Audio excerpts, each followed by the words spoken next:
I'm not buying it. Okay. Sorry. Michael's now, he's turned 50, right? Yes. Okay, so he's in his dotage now. He's now, as an NBA owner, he has to think a little more politically correctly. What? There are two players on that team that I don't believe Michael really would want on that team. Oh, Lord. One of them, the first one, is Scottie Pippen. I realize Scottie helped him win those rings in Chicago, those 6 rings. I'm just not buying it. I don't think Michael would really want Scottie on his team. That's just my view, and I was there. I covered the team. I'm not sure that he would want him by his side in a pickup game. Such blasphemy. Maybe, such blasphemy. But that's just my view. This is my turn. I get to talk. And look, he loves him some James Worthy because of the North Carolina connection. And yet, this has been Michael's downfall as an owner, GM, personnel director, is that he plays too many favorites. There are times even when he was a Bull that he would go to Jerry Krause. It's the only thing I defend Jerry Krause on, that Jerry would say, no, we can't pick up Al Wood from North Carolina, Michael. He always wanted the North Carolina guys to be on the bench for the Bulls. Nope, can't do it. Don't fit, not good enough.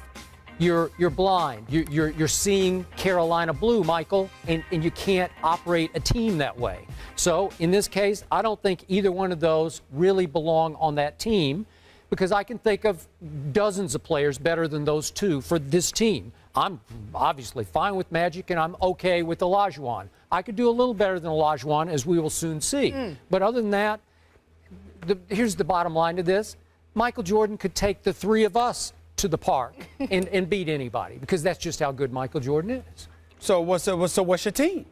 My team? Yes. We're not there yet. We're talking about Michael Jordan's team. I just want to know if you like the list that Michael. I like the list. I sort of agree with Skip. I don't agree with him on Pippen.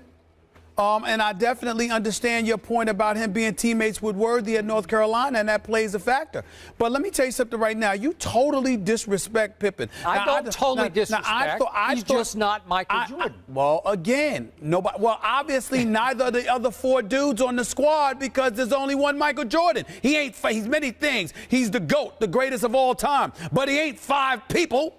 Okay, so yes, obviously, he is. No, he's not. He is. Well, then why those other guys on the list? Obviously, he's not 5 people. So the point that I'm trying to make to you is, if I have to, you lack such an appreciation for the greatness of a guy like Scottie Pippen in conjunction with Michael Jordan because of what they did on the defensive side of the floor. I like Scottie personally. He is not a top 50 player. Michael Jordan made Scottie Pippen his Tonto a top 50 player. So you know what? Byron Scott was a lethal shooter. But how great would he have been if Magic wasn't? What about Norm Nixon before him? What about Michael Cooper? I'm not what about putting any James of those Worthy? guys on my team. What I'm saying to you is, excuse me, a lot of guys would put some of these guys not on the all pickup team, but the point that I'm trying to make to you is that's the definition of greatness. Do you make others better? Do you think Scottie Pippen's top 50? Yes. I don't. Yes, I do. Yes, I do. I've been telling that to you years. What, you don't want to hear me? I don't want to hear you. I've been telling you for years he's top 50 because I see what he does defensively. I watched a guy in Scottie Pippen defend dudes 94 feet. I watched that man defend Magic Johnson in that first finals that they ended up winning because Phil Jackson put him on Magic after game 1. I watched that. I'm looking at a guy in Scottie Pippen, and I'm saying to myself, all of these guys that we point out, I can pick a plethora of players that were better than him offensively. Can't do so defensively. Can't see it like that.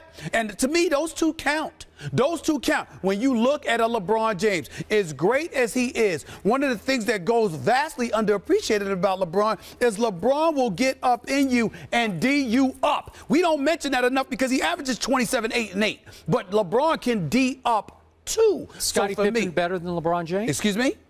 Is he better? Of course not. Of course not. Of course not. Does he belong in the same breath with LeBron James? No, he does not. Excuse me. Who does? With LeBron? Yeah. Well. Yeah. Well, we're about to get to a whole bunch of people who do. Top 50, Skip. I'm saving my list here. Top 50, that means, top 50 means Michael Jordan plus 49 other players. It doesn't mean plus 4.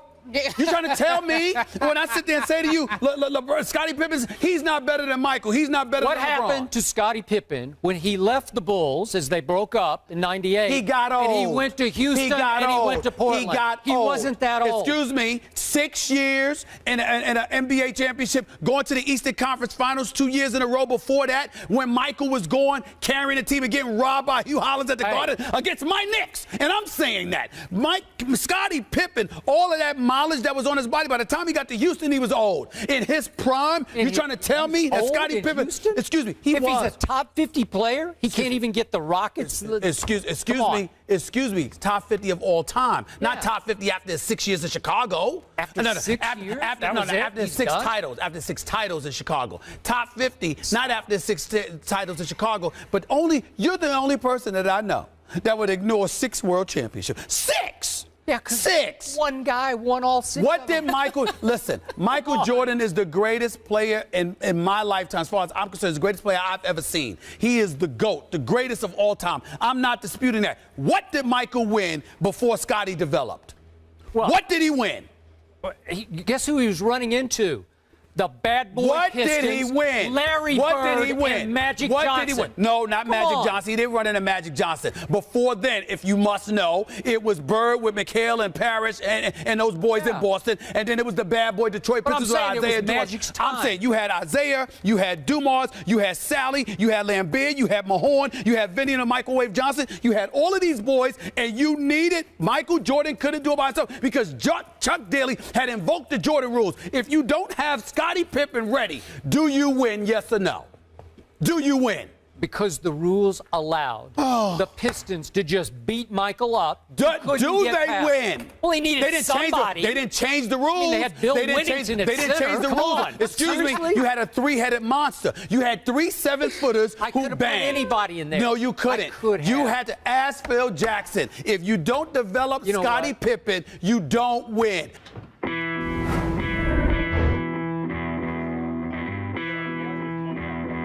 Stephen A. Smith, I am sure you will find some way to disagree with what I'm about to say about LeBron James. But my 2 cents are, my take is that LeBron James, in his 11th year in this league, is finally feeling threatened by the stunning ascension of another player, by Kevin Durant in his 7th NBA season. And Stephen A. Smith, I will remind you that since Kevin Durant hit bottom in those 2 games, New Year's Eve in Oklahoma City and then on January 2nd in Oklahoma City, he obviously is on one of the most spectacular tears, including last night in Portland that we'll talk about a little later, that this league has ever seen. And that tear included the January 29th game at Miami, in which the Oklahoma City Thunder destroyed the Miami Heat. And in that game, as you well remember, LeBron James did attempt to guard Kevin Durant a few times, especially in the second half, and was made to look silly by a gear of quickness we have yet to have ever seen in Kevin Durant. So I'm thinking that LeBron James has finally gone on the offensive with the media. He is now speaking more boldly and less humbly than we have ever heard from him. Remember the recent game at the Clippers in which LeBron James guarded all 5 positions? Blake Griffin all the way down to Collison and even DeAndre? LeBron said after the game, "That's why I deserve to be Defensive Player of the Year." And I was like, wow, that's a strong statement. True, but a strong statement. Now, to the great Steve Smith, not Stephen A. Smith, so he's a little second rate, but the great Steve Smith of NBA TV, LeBron James is basically saying, you're going to have to make room for me on the NBA's Mount Rushmore. Translation, LeBron is saying, hey, don't you forget about what I have done and what I will do while you're all caught up in what Kevin Durant is doing. That's my armchair psychology, Mr. Smith. Well, the bottom line is I don't recall you being asked what was your armchair psychology. I recall you being asked about the Mount Rushmore of basketball icons in this game. So, Skip, I'm going to give it back to you. Who is on your Mount Rushmore? Now, wait a second. We're going to do that in the second topic, right? Isn't this about why LeBron is saying this? All right. I wanted to make so sure because I got lost how do a you little translate? bit there. I mean, well, let me say this to you. When I think about what LeBron James is saying, I think about the fact that LeBron James is the greatest player in the world right now. I don't think anybody could question that, even though we all hear Kevin Durant stomping in his direction.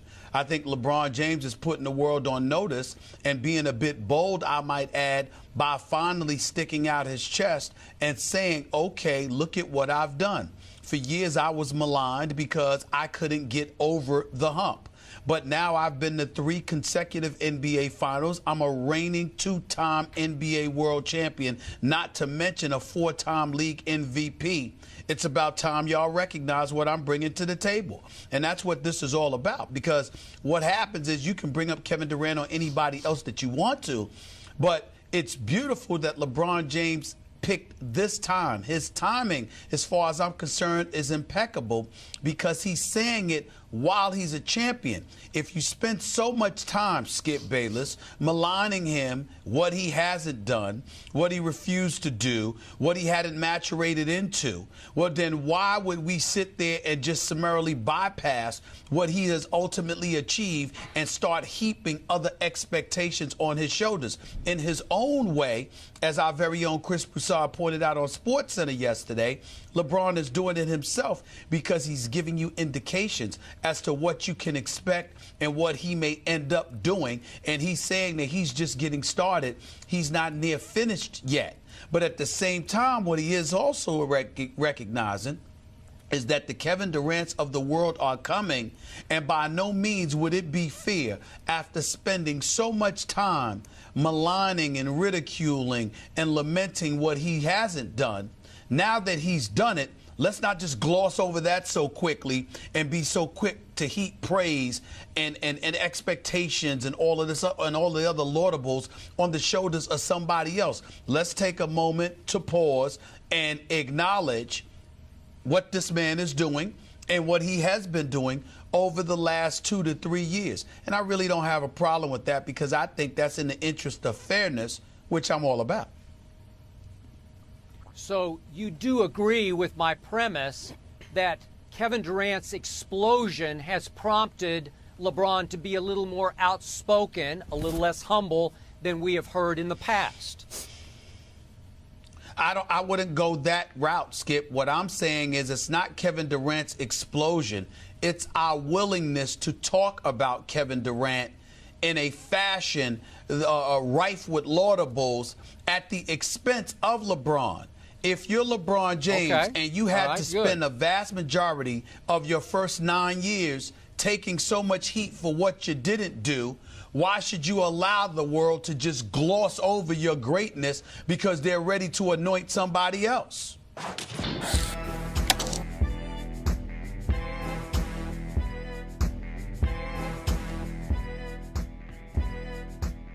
This has been Michael's downfall as an owner, GM, personnel director, is that he plays too many favorites. There are times even when he was a Bull that he would go to Jerry Krause. It's the only thing I defend Jerry Krause on, that Jerry would say, no, we can't pick up Al Wood from North Carolina, Michael. He always wanted the North Carolina guys to be on the bench for the Bulls. Nope, can't do it. And those rings in Chicago, those 6 rings. I'm just not buying it. I don't think Michael would really want Scotty on his team. That's just my view, and I was there. I covered the team. I'm not sure that he would want him by his side in a pickup game. Such blasphemy. Maybe, but that's just my view. This is my turn. I get to talk. And look, he loves him some James Worthy because of the North Carolina connection. And yet, we'll soon see. But other than that, here's the bottom line to this. Michael Jordan could take the 3 of us to the park and beat anybody because that's just how good Michael Jordan is. So what's your team?